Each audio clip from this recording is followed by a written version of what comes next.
A la séptima fue la vencida en Liga para el Valencia. Primer triunfo de la temporada del equipo de Marcelino García Toral, que volvió a seguir el partido desde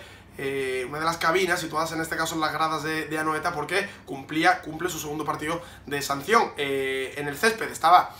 Rubén Uría, su ayudante, y el Valencia que consigue su primera victoria de esta temporada en un partido igualado contra la Real Sociedad, en el que en la primera mitad del Valencia no empezó bien, luego con el paso de los minutos se fue